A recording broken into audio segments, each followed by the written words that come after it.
예상되는 질문들까지도 완전히 시뮬레이션을 해놓고서 좀 자신감 있게 리뷰를 들어갔거든요.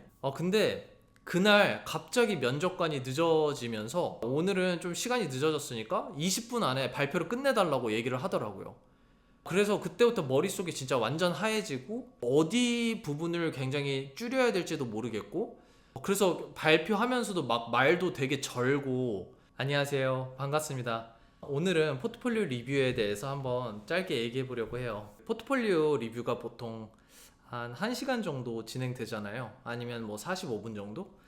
근데 때로는 1시간을 이제 준비해서 리뷰를 들어갔는데 갑작스럽게 시간이 변경돼가지고 막 갑자기 짧아지고 이러면 사람이 당황하잖아요. 저도 그런 경험이 있었거든요. 한 프로덕트 디자인 인터뷰에서 60분짜리 포트폴리오 리뷰 발표를 준비해서 갔어요. 그래서 뭐 보통 자기소개와 Q&A 마지막 정도를 제외하면 실제 케이스 스터디 발표하는 건 뭐 한 30분에서 40분 정도로 이렇게 제가 맞춰 놓고 굉장히 디테일하게 그런 케이스 스터디 부분들하고 자기소개 파트에서는 뭐 나에 대한 소개와 뭐 나의 커리어 여정 그 밖에 기타 등등에 대한 뭐 좀 재밌는 부분들까지 예상되는 질문들까지도 완전히 시뮬레이션을 해놓고서 좀 자신감 있게 리뷰를 들어갔거든요. 근데 그날 갑자기 면접관이 늦어지면서 저는 예상했던 거는 보통 면접관이 늦으면 아예 그 인터뷰를 미팅을 다시 리스케줄을 하거나 아니면은 좀 늦어진 정도로 시작했으니까 그럼 미팅도 당연히 늦게 끝나겠구나 하고 예상을 해서 들어갔어요. 근데 면접관이 하는 얘기가 오늘은 좀 시간이 늦어졌으니까 20분 안에 발표를 끝내달라고 얘기를 하더라고요. 그래서 그때부터 머릿속이 진짜 완전 하얘지고 어디 부분을 굉장히 줄여야 될지도 모르겠고, 그래서 발표하면서도 막 말도 되게 절고, 제가 진짜 그동안 열심히 막 시뮬레이션 하면서 핵심 포인트들 준비했던 그런 메시지들 같은 것도 완전히 다 놓쳤거든요, 발표하면서. 그래서 정말 열심히 준비하고 되게 훌륭하게 준비를 했는데 갑작스럽게 그렇게 포맷이 특히 시간적인 포맷이 바뀌어 버리니까 전달하려고 했던 메시지 부분들이 많이 미싱이 되니까 이게 완전히 인터뷰가 망쳐버렸어요, 그때. 그래서 제가 그때 이후에 굉장히 좀 짜증이 많이 났어요. 짜증이 나서 그러면 내가 이런 어떤 상황 속에서도 조금은 더 유연하게 좀 발표할 수 있는 그런 전략을 짜야겠다 해서 거창한 건 아니지만 그래도 굉장히 도움이 될 수 있는 어떤 3가지 전략이 있거든요. 그게 뭐냐면, 보통 스탠다드 이제 포폴 리뷰 같은 경우에 60분 정도, 그러니까 1시간 정도잖아요. 그때는 처음에는 1분 동안 나에 대한 자기소개, 그래서 자기소개 때는 현재 내가 어떤 회사에서 일하고 있고 어떤 역할인지에 대해서 짧게 설명하는 거죠.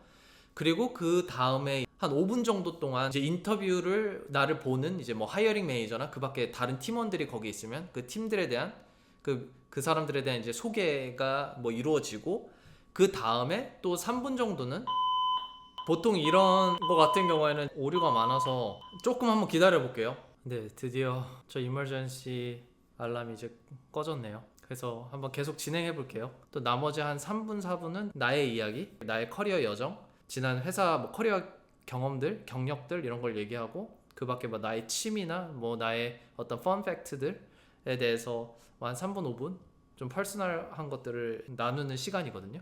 그 다음에 이제 한 20분 정도를 메인 케이스 스터디, 그러니까 가장 핵심이 되는 프로젝트죠. 그 다음에 이제 세컨더리 케이스 스터디, 보조 프로젝트, 그거를 한 10분 정도로 맞춰놓고, 그다음에 가장 마지막에 한 5분 정도로 그 밖에 메인과 보조 이외에 뭐 예상 외의 어떤 다른 디자인 프로젝트들, 뭐 그게 일러스트레이션이 될 수도 있고 뭐 모션이 될 수도 있고 뭐 3D 아트가 될 수도 있고, 하여튼 내가 지금까지 했던 케이스 스터디 외에 의외적으로 이렇게 보여줄 수 있는 부분, 내가 이런 장점, 내가 이런 기술이 있다라는 걸 보여줄 수 있는 부분을 보여주는 그런 예상의 디자인 프로젝트를 만들면 좋고요. 그 다음에 이제 마지막에 한 10분 정도를 자유 질문이나 어떤 피드백을 받는 시간으로 가지면 좋거든요. 그렇게 해서 지금 이거를 이렇게 계산을 총 해봤을 때 한 50분 정도 되거든요. 50분 정도 된다고 치면 그래도 10분 정도는 약간 버퍼처럼 버퍼 타이밍 있잖아요. 뭐 인터뷰가 뭐 또 진행하면서 뭐 중간중간에 뭐 여러 가지 테크니컬 이슈가 있을 수도 있고 좀 인터뷰가 늦을 수도 있고 이러니까 그런 버퍼 시간으로 뭐 10분 정도로 예상하고 총 50분 정도로 이렇게 만들어서 60분 인터뷰를 준비하는 거예요. 근데 이제 제가 여기에서 조금 다른 전략을 말씀드리는 거는 약간 30분짜리 인터뷰와 10분짜리 인터뷰를 또 준비하면 좋다. 30분 같은 경우는 굉장히 컴팩트한 발표거든요.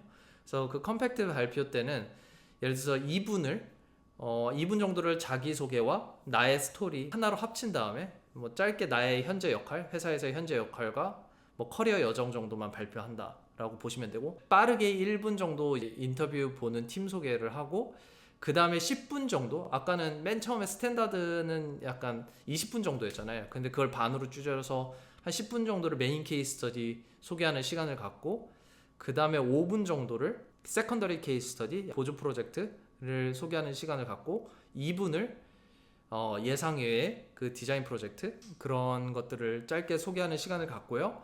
이제 마지막 한 5분 정도를 짧은 그러니까 Q&A 시간 갖는 걸로 생각하시면 좋고요. 그 다음에 이제 정말 이거는 좀 굉장히 익스트림한 케이스인데 정말 10분 안에 되게 스피디하게 발표할 수 있는 전략이에요. 이거는 1분 정도를 내 소개, 그리고 아까 나의 스토리를 완전히 또 합쳐서 진짜 짧게 간략하게 소개하면 좋고, 그 다음에 한 5분 정도를 10분도 아니라 5분 정도를 메인 케이스 스터디를 설명을 하고, 2분을 세컨더리 케이스 스터디로, 그 다음에 1분 정도를 그 밖에 했던 디자인 프로젝트를 진짜 뭐 설명할 것도 없이 그냥 빠르게 어느 정도 그냥 웍드루 하는 느낌으로 보여주면 좋을 것 같고, 그 다음에 이제 한 마지막 1, 2분을 짧은 그런 Q&A 시간을 갖는 걸로, 진짜 질문하고 답변해봤자 한 개밖에 못하겠죠.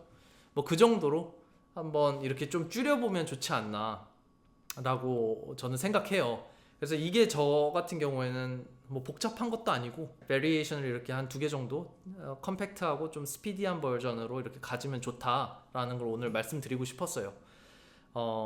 그래서 좀 어떤 상황 속에서도 갑작스럽지 않게 흔들리지 않게끔 이런 상황에 따른 발표 전략이 조금 더 짧은 버전들이 정말 필요하다고 저는 생각하고요. 어느 정도 준비가 돼 있고 시뮬레이션이 이미 돼 있으니까 자신감 있게 나오겠죠. 그런 상황 속에서 또 그런 부분들을 채용 매니저들은 보고서 되게 높게 점수를 쳐줄 수도 있는 거고, 아, 이 사람이 되게 유연성 있게 되게 대처를 잘하는 거구나, 갑작스러운 상황 속에서. 그래서 그런 부분을 또 높게 볼 수 있으니까 좀 이런 발표 전략을 가지시면 좋을 것 같습니다. 아무튼 오늘 이렇게 또 이 영상 봐주셔서 감사하고요. 다음번에 또 되게 도움이 되는 포트폴리오 관련된 영상으로 다시 한번 찾아뵙겠습니다. 또 구독과 팔로우 부탁드리겠습니다. 감사합니다.